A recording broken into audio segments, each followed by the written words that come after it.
So I brought you on the show so that we can talk about Roe v. Wade and access to women's health. Not only are you one of my good friends in jiu-jitsu, but you're also a nurse. And Mhm. lately you've been helping out this population. And when I talked to you about it earlier, you had a lot of great insight and information that I didn't even know when it came to what women need. And it's not just about abortions. If you're not ready to have a child, it goes much more in depth than that. And Oh, so, yeah. yeah. And one of the things that you spoke about, and actually, Tirza actually shared a really cool clip with me on Instagram, is emergency procedures for miscarriages and Mhm. how important that is that we have access to it. And now Yeah. states are making it difficult for women to have access to that Well, when they and need it. sorry to interrupt, but Yeah. when you look at, somebody's coming in for a miscarriage, the way that they're gonna be treating that and, taking care of the female, and I mean, I'm not in there for the procedure itself, but then the way that that is done is very similar to what they're doing when they're assisting in someone having an abortion. So it is a nuanced area that you're working in. You don't want somebody, going and doing neurosurgery on you that's an orthopedist.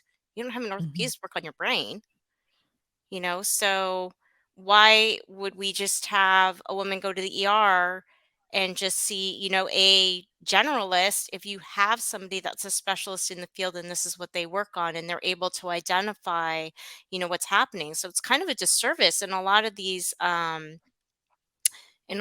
states now where they're outlawing this, and now those doctors are kind of stuck in this weird spot.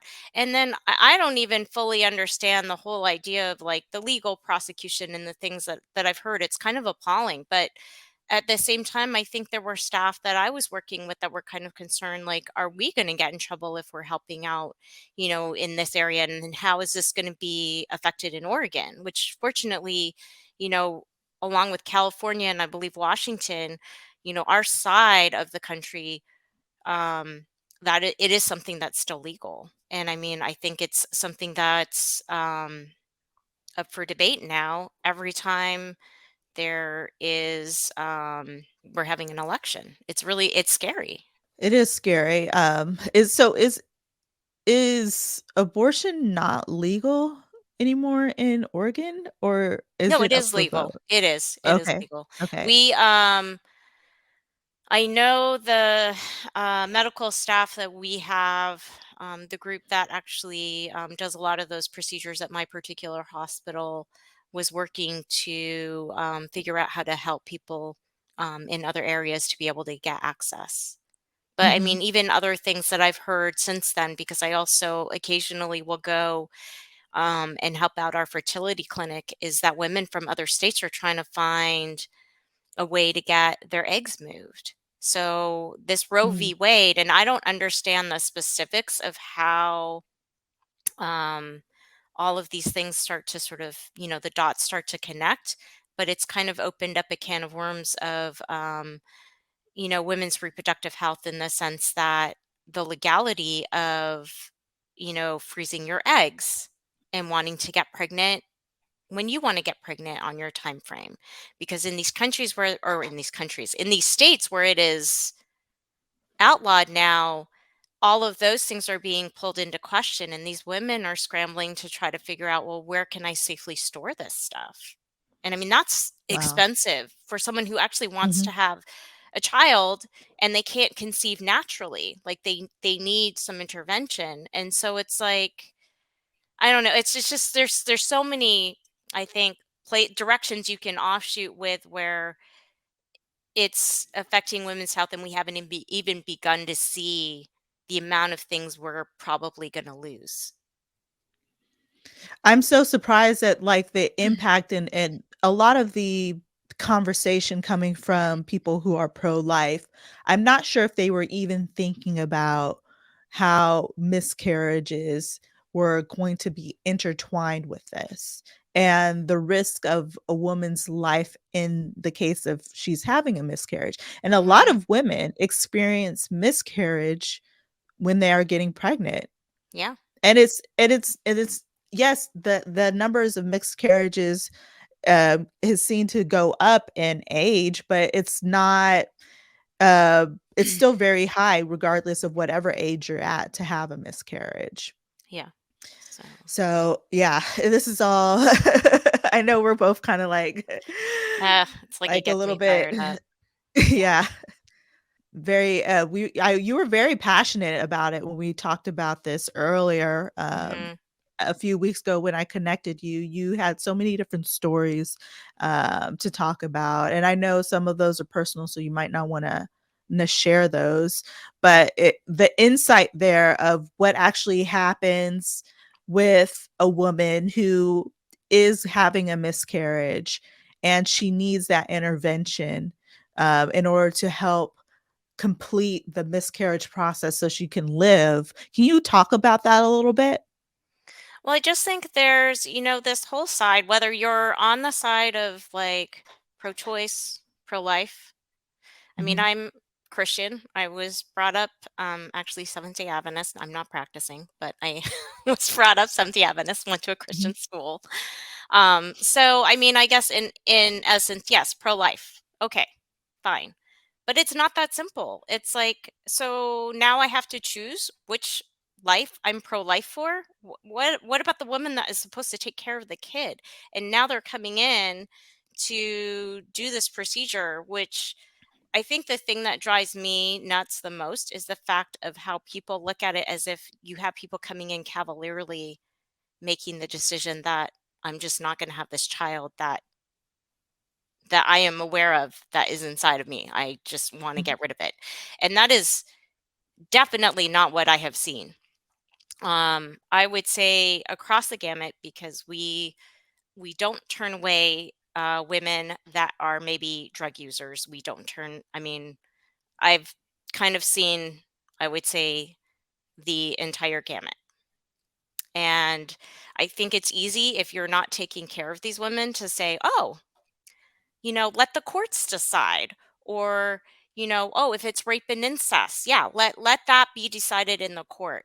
Well, if you're going to have like a 6-week ban, how long is it going to take for the court to make a decision for a child, a 12 or 13-year-old who's childbearing age, that this kid needs to have an abortion? And then that's not even looking at all of the things that can go wrong during the pregnancy that might mhm, cause them to have to think about giving up this child. And that's not even bringing into the idea that maybe this person actually wanted to have this baby, but they are not in a social situation where they're going to be able to take care of them. And all these women, regardless of what their walk of life is coming in and literally having to deal with that in the moment. And I think in a lot of times feeling like they're going to be judged, that they're going to be judged by the people taking care of them, that we are judge and jury on them when they're there. And so, yeah, I mean, I take my job seriously in the sense that I'm like, no, I'm not here to judge anyone. I'm here to make sure that they're safe. I'm here to make sure that the people that are there to support them are the people that they want to have there to support them. And if they don't mhm, have anyone that, I'm that person. And it's sad because I'm a stranger. I'm a stranger that is here for someone on probably one of the worst days of their lives. Because whether they wanted that kid or not, they are realizing the gravity of that situation.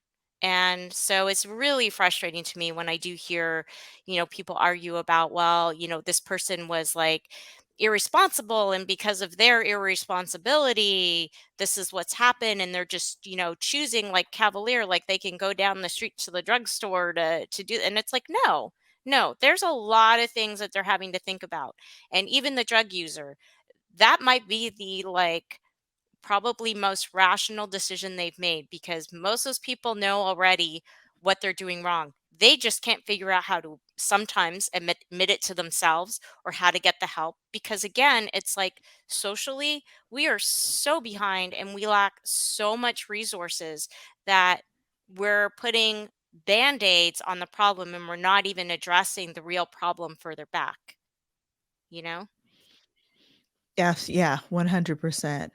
Can you can you tell people a little bit more about what type of nurse you are and what department that you work in, so we kinda have a little bit of Oh, a yeah, sure. background there? Yeah. So, well, so I started out in critical care. So I actually used to take care of the really sick. I'm really thankful I left that, especially Mhm. during COVID. But I moved to recovery room nursing, which, depending on the institution where you're working, you're doing a combination of pre-upping and posting patients. So I always kind of joke that I'm going to be the person you see that you're not going to like because I'm starting your IV. I don't get to give you the medications to be all like happy and go to sleep. That's the anesthesiologist. And I Oh, don't dang. get to be in there for the procedure. So everyone always wants to come out and go, "How did it look? What was?" I don't get to see that. The only thing Yeah, I get to see is I see you when you come in and I make sure you're ready to go and that the doctors did all their checks and balances.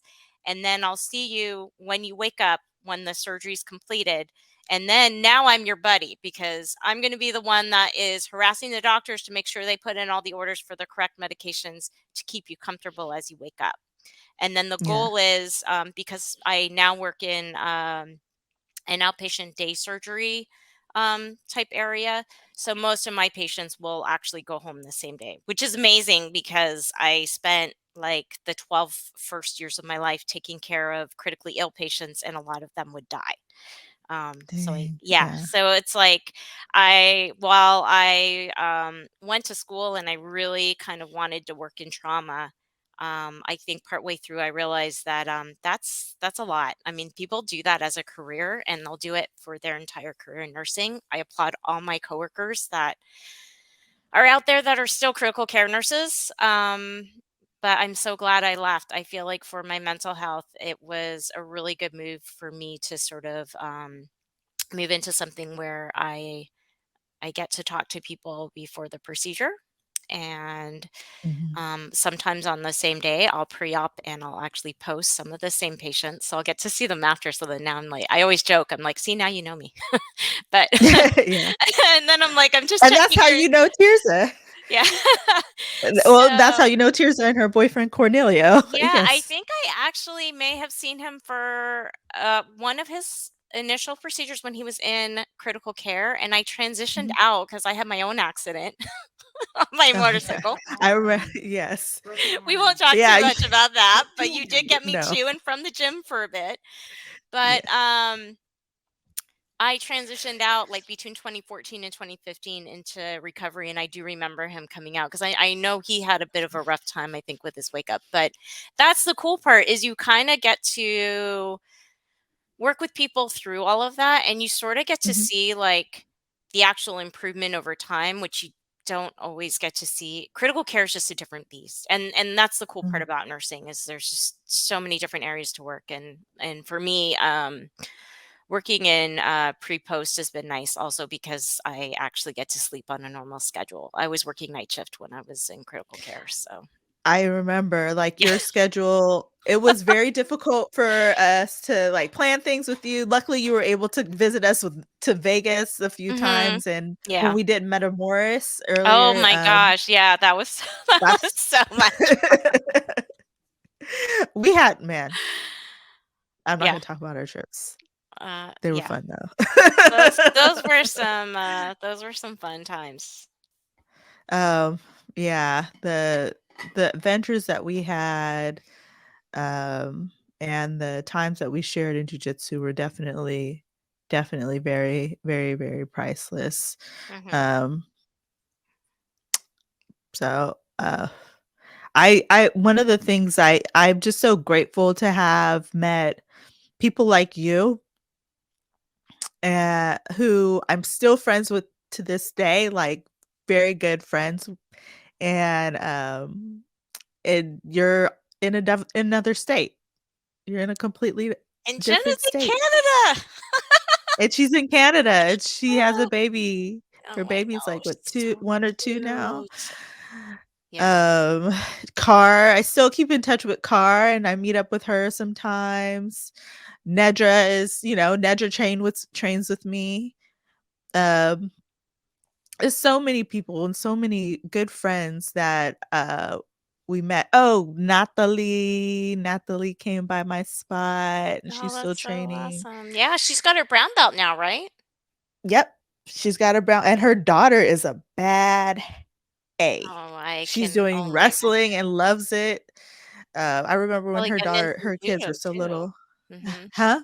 I bet she's getting in some judo now too, since their spot has the combo, Oh, so yeah. Yeah, yeah. they do. They have Natalie has that judo jujitsu class on Sundays out in, Mhm. Parkside in the Sunset. Yeah. Priceless Oh my memories. goodness, I can't even believe it. Yeah, so crazy. That's one of my favorite photos. Uh, It's one of my favorite. I crying. this subject, even though we're weaving in and we're kind of like, what are you guys talking? Listeners are probably like, what are you talking about? You're going from jujitsu to talking about something very serious to, you know, back to jujitsu again. And if you listen to my first, well, the podcast right before this one, Mhm. they're very interconnected for me because this is how I got into jujitsu. If it wasn't for me um experiencing what I experienced and having to make the choice that I had to make, I would not have jujitsu. I would not have this life. Yeah, Um and yeah, it's also really important for me to spread this information because like you said, you were talking about um, IVF for mhm, fertilization, so women could yeah, save their eggs and mhm, potentially be able to have birth. But also on the flip side is people are strongly considering eliminating certain types of birth control because they believe that their abortion they use some form of abortion to make sure that the woman cannot get pregnant. And there's just so much misinformation out there yeah, about women's health and for sure. pregnancy and how our health system works. That that NPR clip that Tears has shared with me, I'll Ugh, have her pull so it up disturbing. now. You can hear how distraught and hurt that woman is when she's talking. Um, The law took effect in June when the Supreme Court yeah. overturned Roe v. Wade. Healthcare providers who violated it faced fines up to $20,000, having their medical license revoked, and up to a year in prison. While Ohio's law doesn't explicitly restrict treating miscarriages, that can be the consequence. Because miscarriages and abortions use the same clinical tools, the medications and surgical options are identical. So when someone seeks care during a miscarriage, a pharmacist or doctor might hesitate or fully deny treatment. Christine is part of a growing group of people being denied reproductive care in a post-Roe America. The Biden administration sent a letter to every hospital in July reminding them of a law called the Emergency Medical Treatment and Active Labor Act, and telling them it overrides state abortion restrictions when there's a conflict. But some healthcare providers may not understand or trust that federal law provides a solid legal cover for treating pregnant patients in life and death situations. Pregnant patients have been denied emergency care because So doctors are they're afraid of talking breaking state about abortion laws. legal and law, and I know hospitals deal regularly with malpractice lawsuits and things of that Well, nature. and if I can cut in, the bottom line is, I mean, that's great that you have a law to cover that. But when Mhm, you're there and you're on the front lines and you're doing that in terms of like looking at the doctors, they're going to be cut off and then they're going to be dealing with this in the court. That doctor's not going to be practicing. So it's like, even if you've got something set in place to protect them, mhm, you know, they're it's going to be like a guilty until proven innocent kind of scenario. I have seen so many situations in terms of nurses where the nurse has been put off on leave because there was a complaint. There's no recourse given. It was kind of like well, we're going to investigate the situation, but you're going to be off on leave pending what we decide. mm. So, like everyone else, if we're living paycheck by paycheck, that is a lot of paychecks to lose while the country, everyone else is sort of deciding. And to think that like these things happen on other situations, within the hospital, within the institution, and then you have something like this, come into play, it's easy to be like, oh, yeah, like the doctor, I mean, they should just know better. They should just do that. Well, yeah, but it's also their livelihood and they will never be able to practice anywhere else. And they could just lose their license forever. And then it's like, what are they supposed to do? They have Yeah. mortgages, they have lives, they have things to deal with. And so they're navigating a totally separate thing. And then, of course, you have the whole idea that all of us have taken an oath to obviously do no harm to our patients.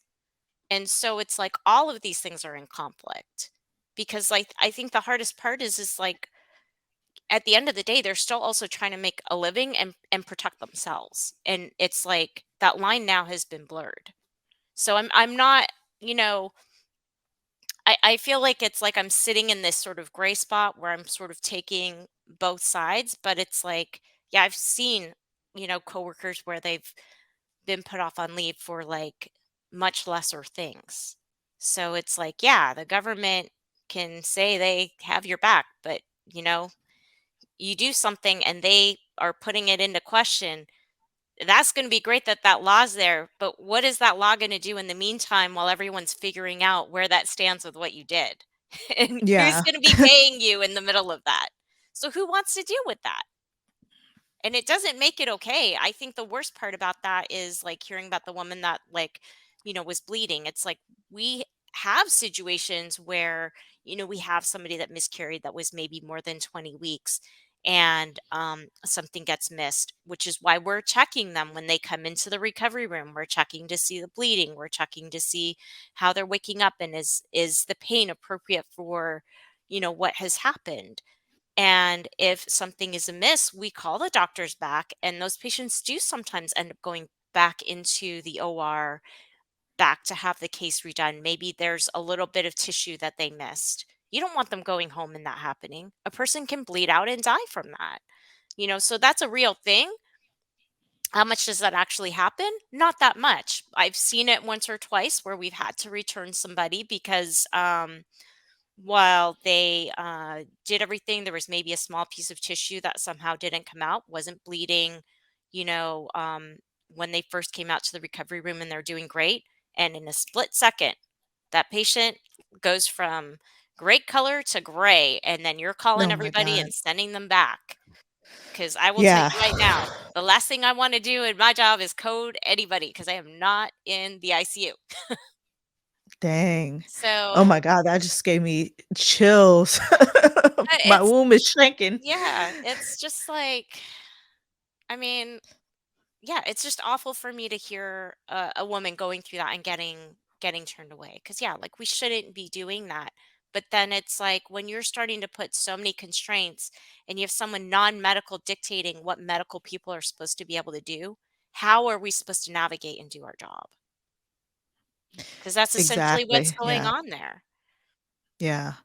What can you do you know exactly what it's called, or can you describe what's happening in a woman's body when, she is miscarrying and what happens to her if she doesn't, completely her body doesn't completely get rid of all the, I guess, material from I mean, there's the so baby? many different things that can happen. I would say, Mhm, one of the big things is if the body does not, I'm essentially when the body is spontaneously having an abortion, the body is trying to get rid of the baby. It's trying to get mhm, rid of something that's in there. Maybe it's like usually if it's something where it's like spontaneous, something happened along the way where I don't know, maybe it didn't implant right. Unfortunately, I'm not a, a fertility doctor or specialist specifically in the mhm, area, but basically the body is excreting all of that to preserve itself because the woman is still viable. The woman is alive. The baby mhm, is not. So the body naturally is going to get rid of what is not viable. What can happen sometimes is the body is not able to do it all on its own. if that stays in, so you have someone that spontaneously is having an abortion or a miscarry, not an abortion, but miscarrying the baby. So the baby has died. Maybe the water broke, which is kind of similar to a case that I think I had told you about. Um, but say the water broke and she's too early along. Maybe she's 25 weeks or 30 weeks. I mean, that's pretty early.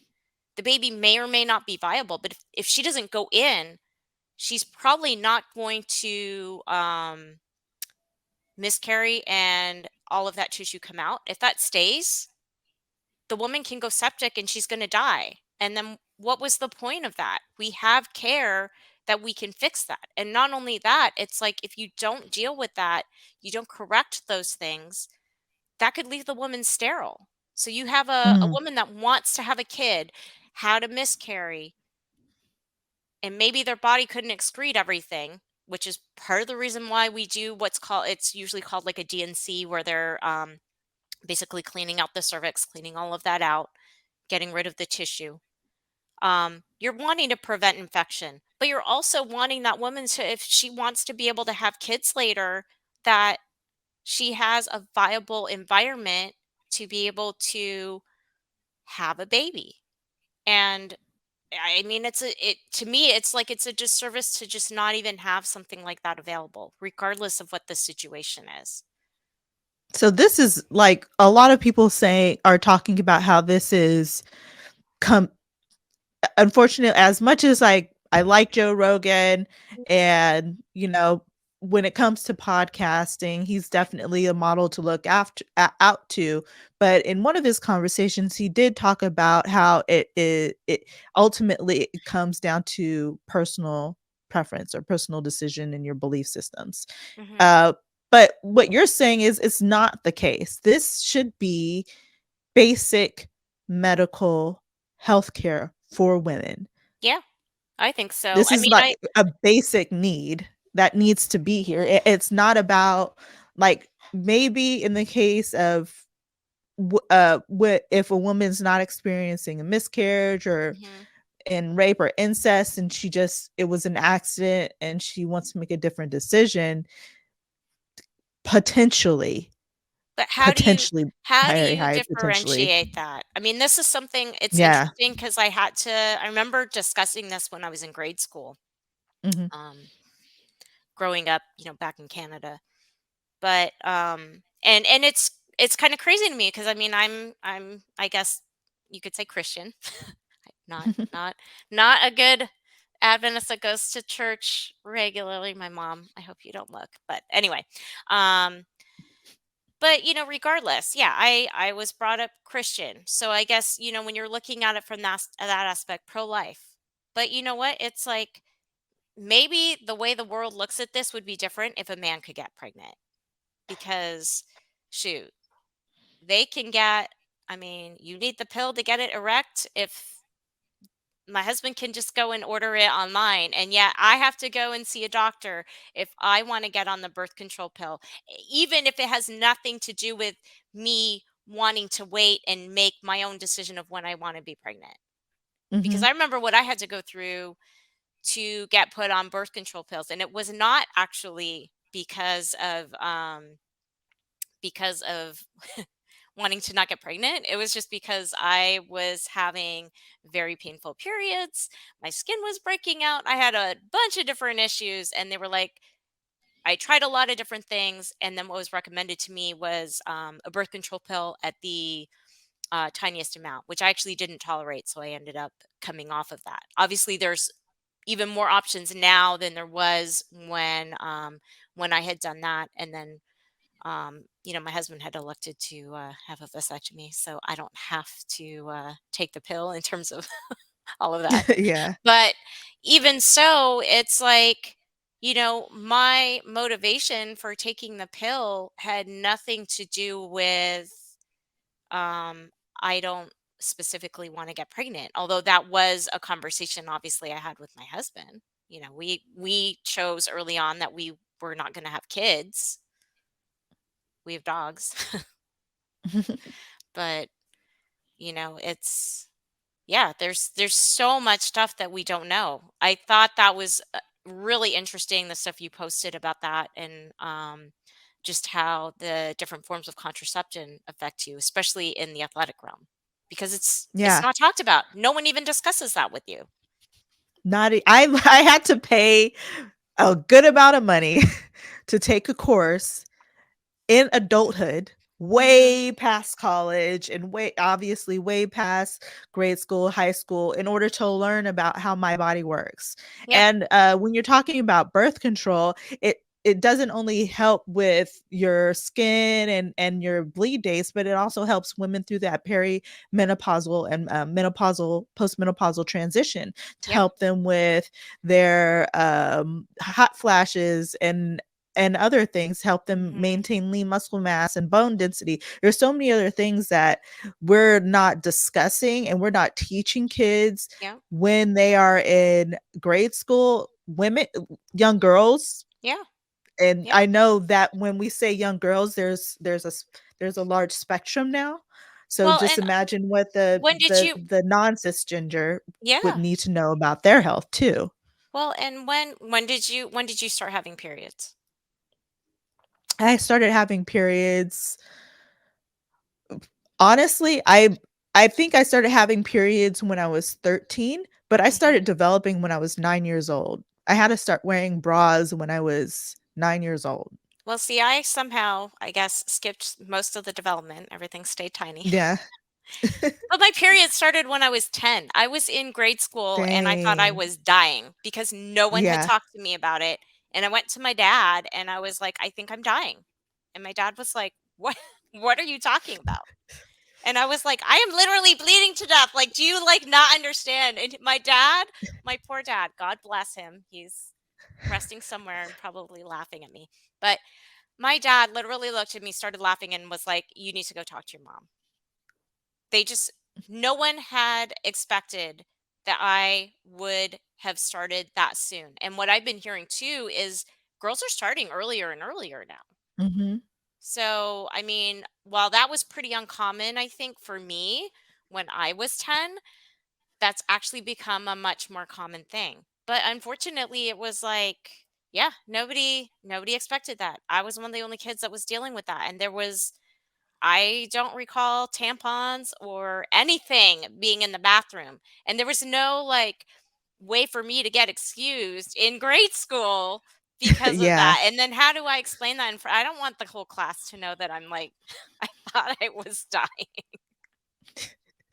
Well, I mean, it's embarrassing too. I remember that, like, especially when you first have your periods, they can be very heavy Hmm. and painful, and they're not as scheduled as Yeah. you since you're just coming into that maturity. Once I think it from her course, it takes about a year or two Hmm. for them to start to become regular, and then you start to have a little bit more regular periods.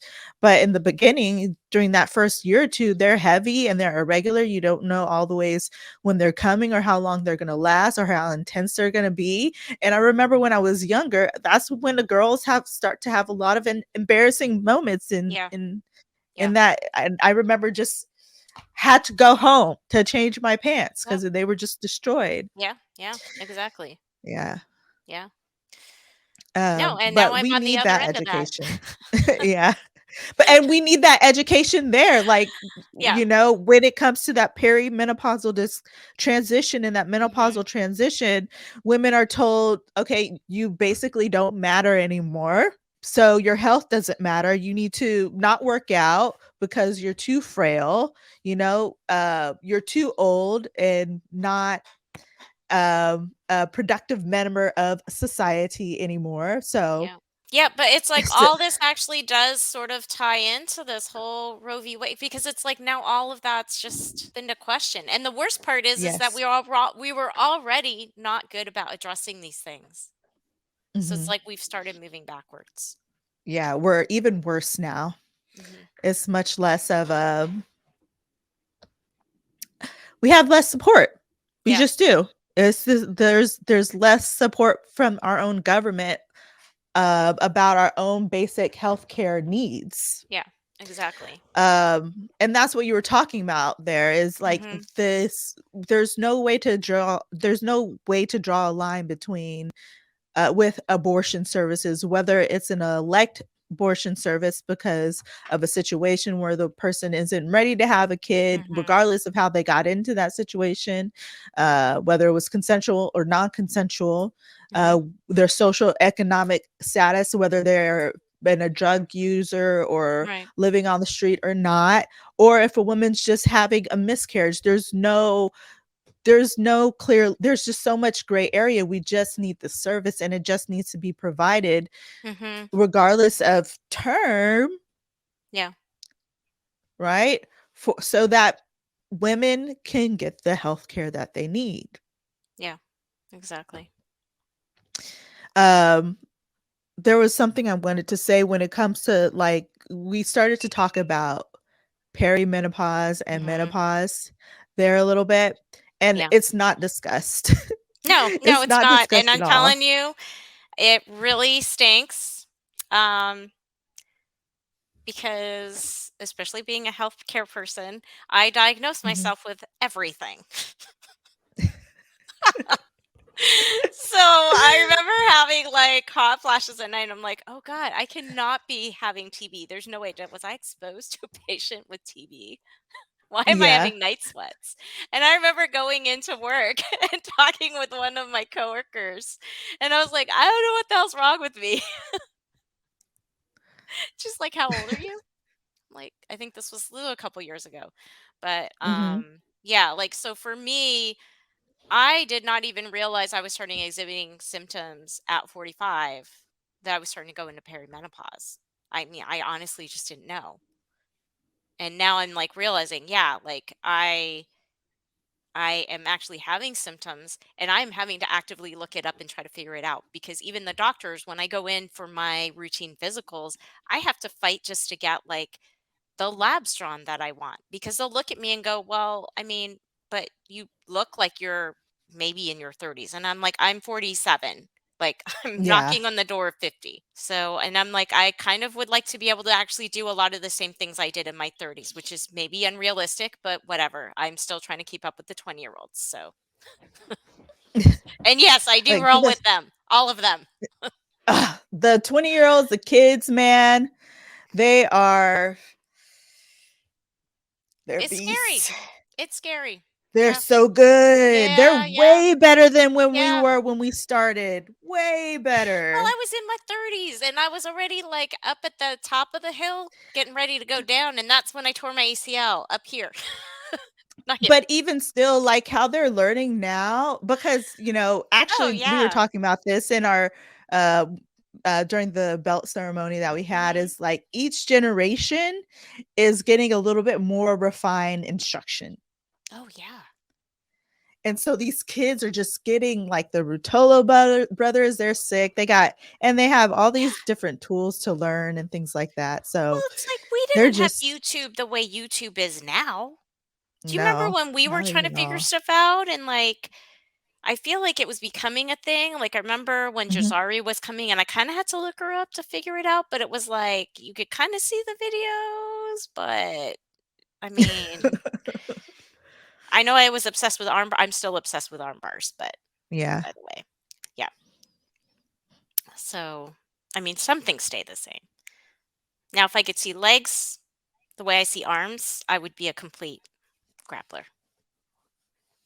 So, Come on, I need to come on down, or you come on down. I'll show you something. Show you something, yeah. something. Yeah, yeah. Show you a little something, something. You should see Nedra. She was the same way. She's arms, arms, arms. Now Mhm. she's attacking legs. Like, who is this person? Oh my goodness, yeah. Dang, Nedra. Dang, girl, you getting it. Well, I mean, and it's then my still, coach is always teaching crazy stuff like the what is it, Delahiva to oh Berimbolo yeah. to Baby Bolo. Oh my gosh, the arguments about Baby Bolo a week ago was What is hilarious in class. what is baby bolo? Oh, I'll show you when What I is come even visit. that? What But is even that? the 4th degree black belt in the I ended up getting I had the fortunate opportunity to be partnered with him that day because he wasn't teaching, he was in class, Mhm. and they didn't want me with the obnoxiously large white belt, which was my only other choice of training partners. So my coach is like, oh yeah, you're gonna go with Junior. Junior's like, baby bolo, what is this baby bolo? And then he's like, it's a back take, don't be calling it baby bolo. And I'm telling you, after that we all got it. Yeah. But yeah, baby bowl is basically a back take from Del Hiva. Oh, I do Mhm, that all the time. I mhm, love it. mhm. It's great. And then Oh, he so it's not also like a full, berimbolo. It's I see why mm-mm. they call it a bit. Yeah, Okay. yeah. And then I mean, and then you've got like the twister hook. That's been one of the things like my coach has been teaching. I already Mhm. like me and X guard. X guard is like one of my favorite things. I'm I not a single love leg X girl so much, but I X guard the crap out of everybody, and I'm constantly just Mhm. tying people up, and then I just bait with leg stuff. I bait with the Yeah, leg stuff, and then I go for something different usually. I'm just yeah. yeah. Heel hooks though. Ooh, Heel hooks are fun. yeah, Heel hooks are fun. I'm not very good at leg locks, but I see them, I attack them, and so I see them, I just see them, it's just kind of yeah. it's there. I see it. But there's definitely people who I've trained with like Ryan and Kyle and Mm, obviously Darren and a bunch of other yeah. people from my gym who are I remember very Darren I was level a up at. straight ankle leg lock guy because that was the first thing he did to me when I dropped in there as a blue belt. I was like, what the hell? Yeah, my first introduction, I was like he's like, "Well, you need to learn this stuff." And I was like, "Why isn't Carlos teaching this?" Oh, Carlos doesn't believe it. So he was because I've been teaching Nedra the leg lock game. And Mhm. I then she went and trained with him and he's like, I don't like this. Like he like I think he was able to take her back or get into some position. Yeah. And yeah, he's not a fan of the leg like still a little bit more traditional. So that's Yeah. probably why he Yeah. didn't I mean, I think didn't teach us that. he barely started to show us, I think, defenses for that right before I left and moved out to Oregon. And I will tell you that when I moved out here, my legs were relentlessly attacked. Every gym I would go to, "Oh, you're a purple belt?" They were like, "Pfft, you can," they would be like, "Go kill her." Yeah. And I was That's like, how it is, what just man. happened? What just happened?" I was like, "I don't know anything." Yeah, so I was very happy to spend 5 years at purple belt out here. I was actually a little Yeah. terrified when I got to brown because there's only one more belt. Yeah. Yeah, Now there's no more belts for me. I know. 0 more belts. Now it's all those, stripes, and it's the, the right that's okay, it's the next level. You're just beginning now. Yes, I'm at the beginning again. I think that's what we were talking about though when we talked a couple weeks ago, Mhm. how I did felt like I'm starting over, I'm learning everything. Mhm. Uh not brand new because I'm not brand new, but I'm just Yeah. learning all the basics again, more refined, and I don't feel the need to learn anything fancy. Yeah. Just like more refined basics and more refined fundamentals because Mhm. they all come together to the fancy stuff They in do. the end. Yeah. Yeah. Well, So yeah. What were you gonna say? no, I mean, you need to know the fancy stuff just in case somebody decides to do it on you so you can Yeah. fight against it. But also the fancy stuff is fun. Yeah, yeah. It's It's it's so much fun. fun. It's so much fun. I was I was looking at the Rutolo brothers do he came up, he did a technical stand up into single leg foot Mm, sweep, and then I don't know, like everything else was kind of like a blur, and then he rolled into an anaconda choke. It was just like, what the yeah. mf, Mhm. what So the crazy. that and the way they move and the way they put things together They're and how so they just fluid. ugh It's nuts. And they just got their yeah. black belts. Well, I mean, but they've been training since they were babies. Yeah, So they've been probably yeah, training as long as us or longer. probably longer, I'm sure. Um, Yeah. So they and yeah, they're just sick. competing the whole time. So let's just I throw that saw out them there. go. Yep. One of the girls that I trained, because I just did my first seminar, and we're Mhm. both brown belts. And what I actually thought was kind of fascinating about it was that she has maybe trained, I think, 6 years. And of course, I've been training Mhm. since 2009 with, I think, a year and a half ish off in between. Mhm. So, I mean, I've been training for a while. Let's put it that way. Some people are probably black belts with the amount of time that I've trained. Totally fine. Like, it does not bother me. Um, she was kind of like, I kind of don't like people to know how much I've trained. And I was like, I think it's great. Like, I was like, this is great. This is great that both of us are brown belts and we both got here a different way so that the girls we're teaching can see that. Mhm. Because a couple girls were asking me, and I was like, you know what? I am on the long plan. I was like, I am all about the long plan. I am in no rush to get to black belt. I love teaching. I just love training. This is my therapy outside of work. So I don't want to choke people at work. I get to do it when I'm not at work. And I get to like choke whoever. Bob. Mhm. Anyway, well, there is a guy named Bob that I train with that and he's really big. Um, but But even so, it's just like, she did a lot of competitions early on. She's kind of, I think, a little more injured now, but she actually has her own gym with her husband. But it's like she did so many things, and I think it allowed her to see insufficiencies a lot quicker than I obviously did. Um, and she just progressed so quickly, and she's an amazing coach. And it takes nothing away from how I coach. We just coach differently. I just thought it was cool that I was like, yeah, like, the girls that we train with now, because a couple of them were like, one girl came up to me and was like, how did she get her brown belt so fast? And I was like, because she's been training nonstop. I was like, it's Mhm. which game do you want? Do you want to pour all your time into it? And it's totally fine to do that and know that, like, that's the way to make that progression happen quickly. But, my thought was it's so cool because I was like, hey, I'm on the other side. I'm on the long track program, taking my time and enjoying this. I was like, I have thoroughly enjoyed every single belt. I have been in no rush for the next one. I remember when I got my brown belt, I actually thought I was there to to get the opportunity to promote one of the girls I was training at the time. I'm such Mhm. an idiot. Because my coach was like, "You're going to be at the promotions, right?" And I'm like, "Well, yeah, of course I am." I didn't know he was checking Yeah. to make sure I was there because he was trying to award me my brown belt. Um, Yeah.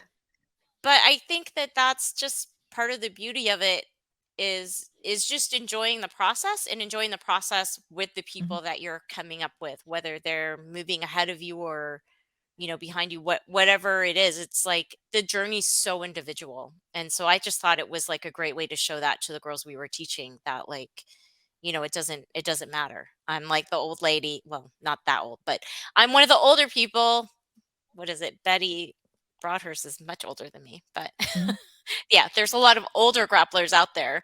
But yeah, it's like I'm the older representation that's out there, just having fun. I might compete or I might not, but I think the bottom line is that do it because you enjoy it, or don't. But if you're gonna do it, hopefully you're doing it because it's fun. Because I like choking Yeah. people. I love how you said that because when I first started, all the black belts I knew got their black belts in um like 15 years or something like that, Mhm. 17 Mhm. years. And so Yeah. I just assumed, oh, it takes you 20 years to get your black Yeah. belt. Yeah. And so that's just what I thought. And then I would see people get their black belt in 4 years or 6 years. And I'm like, huh, wow, how did that How did happen? that happen? Yeah. Um, yeah. And so And so like during this journey, I think I talked about this with you. I definitely talked about it with some other people, especially Nedra, Mhm. was like Carlos gave me the best lesson is like, even if you are doing a lot of things, like you're competing a lot, you're training Yeah. every single day, twice a day, and you're just putting the time in, it's still no guarantee that you're going to get your black belt in 4 or 5 years or a shortened amount of time. Yeah. Sometimes a lot of that is not just how you're applying your technique, but your relationship with your community, and how your coach, what your coach's viewpoint is on what their idea of that belt is for them, right? So it Yeah. varies from school to school Oh, yeah, for sure. greatly. And I think that, and it also, to me, depends on the lesson that your coach is trying to allow you to learn to get Mhm. to receive that belt, because he may already believe, Yeah. oh, she's a purple belt already, or that's a Yeah. black belt or a brown belt already, but I'm just waiting for them to completely step into this, what I Mhm. think that they are.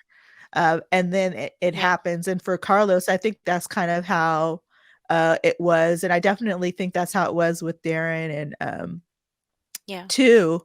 Um, but I'm still like, you gave me he promoted me twice in a very similar way. I'm still Mhm. like kind of what? you know? I Um love it. yeah, but yeah, I think it greatly depends on the coach.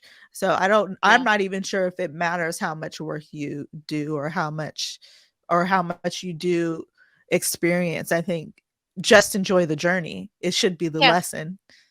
And I think Just too, enjoy it. for me, my journey, like with Carlos, I got promoted pretty quick to, well, I should say, Mm.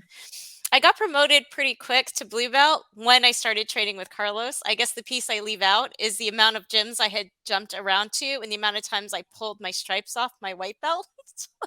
because I was intent on staying a white belt forever.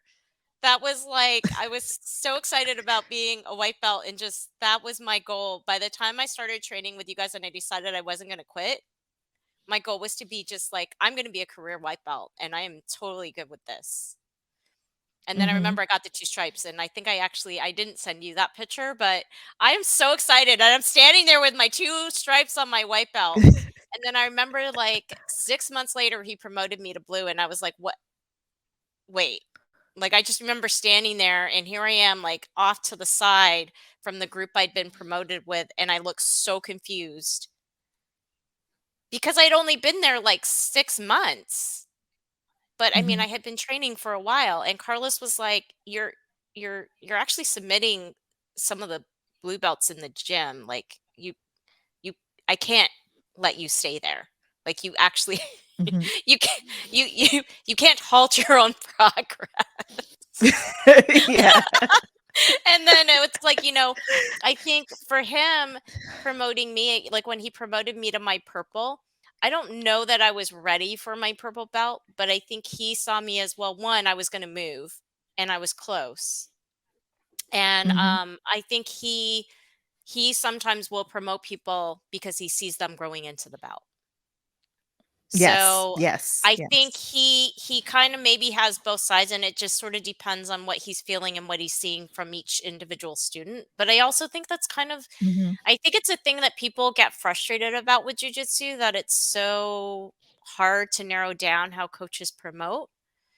Um, but I think it's also a very, very cool way to sort of let people just figure it out and express themselves in the sport. Like, if you're not focused on it, I actually think it's pretty exciting to see sort of how that happens. I was super excited about my Yeah. single stripe on my brown belt at my current gym, mainly because I Mhm. wasn't sure I deserved my brown belt when I got it from my old coach, because 6 months later that gym closed down. So it's kind of rough. Yeah. Yeah. I mean, and I'm still in touch. I'm still in touch with actually all three of them. I'm still in touch with Carlos every now and then. And then I still try to stay in touch with my old coach, who was also my judo coach. So, um, Yeah, and so it was kind of cool to me. Getting the single stripe on my brown belt was sort of the nod from my coach that, yeah, like you're kind of where you should be. So, Yeah. yeah. Yeah, But it's and I think, that recognition and that acceptance that yeah. you are this. Yeah. But again, it's like, um gosh, it's like I look around the room when I'm teaching, and the girls are intimidated by me. Some of the girls will sometimes be like, "Oh no, the coach is like watch." I mean, they kind of joke about it. But it's almost like they freeze and I'm like, I literally I was where you were a while ago. And then I have to like literally check myself and I'm like, okay, so it was maybe like 12 years ago or so. But but But I'm like, but we're average people. Like my coach posts up his pictures of when he was a blue belt and like all these throwbacks. And I was mhm. like, that's kind of cool that you do that. Cause I've even told him, I'm like, sometimes I forget that like you actually used to not know things. Like Yes. I'm like, I Yes. yeah.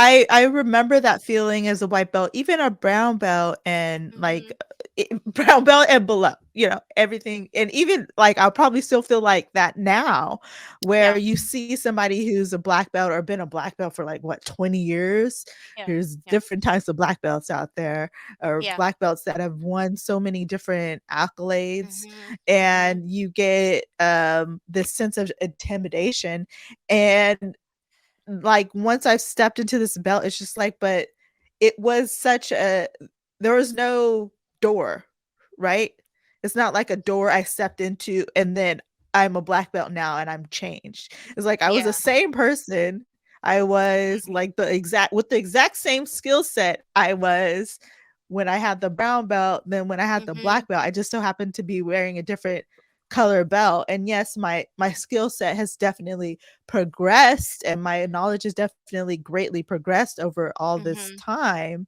But you you start to realize that it's always hard regardless of Yeah.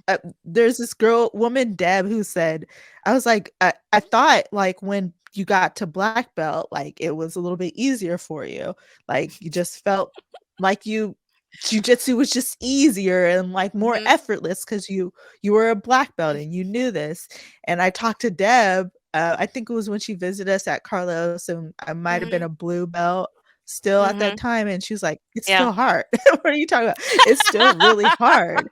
It It's like still it's really not gotten easier. sucks. Yeah. Yeah. No, and so and regardless of like you get a blue belt kid, you might be able to still like best him.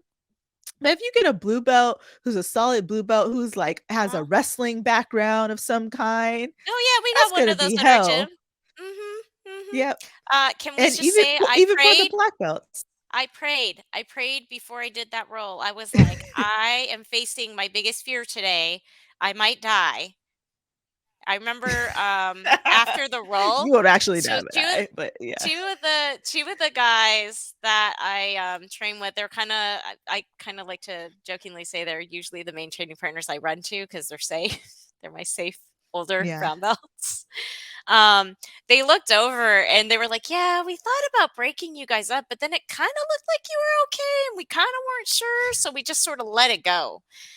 Um, all I can say is I was terrified, but that kid,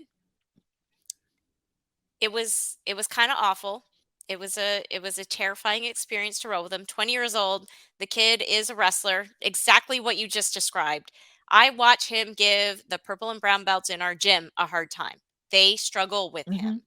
So I was like, first thing I said right off the bat, I was like, "You remember that I could be as old as your mom." Before we start.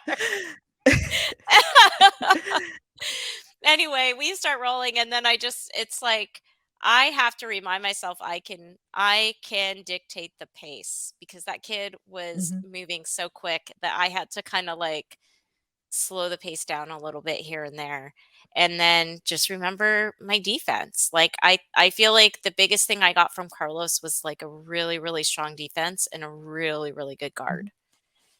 It has Mhm. been the one thing that everyone has griped about everywhere I've trained since leaving the Bay Area. and having trained at Ocean Beach, and then going and training the other places I've gone, is that everyone's like, "Why is your guard so difficult?" And then I'm like, "Why is my guard so difficult?" And then I was like, "Who is my old coach? Oh yeah, he had an impassable Oh guard. I yeah. think I got 1% of that, but that's okay. I'll take it." Yeah. 1%. Yeah. Yes. Yes. Yes. It was a good Yeah. 1%. It Mhm. served me Mhm. well too. I might have a Yeah. 0.5%, but serves. Yeah. No, and it's, I mean, I would say I'm definitely, and I remember this working with you, that I was always sort of more defensive and I would forget to sort of move on the offensive. And what it allows me to see now is when I roll with girls that are afraid to move offensively. It's Mhm. actually hilarious because I'm like, "Why didn't you? I literally gave you a position. I was like sitting here waiting for you to do something. I'm falling asleep waiting for you to do something. Like, why are you like trying to like sit back?"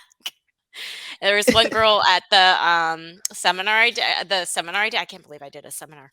Anyway, one girl I trained with, and I was like, "Why are you not like?" I was like, "Pass my guard. Like, I'm letting you pass my guard, and you're literally not taking it." And I was like, "Why?"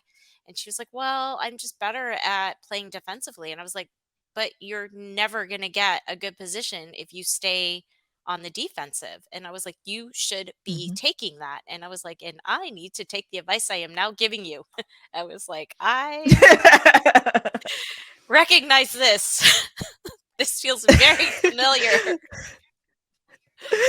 Yeah. I mean, that's what I was saying, like, with Nedra, I haven't rolled with you yet, but with Nedra, that was always the thing, and when she came to start training with Mhm, me, she would, like, always get to her butt.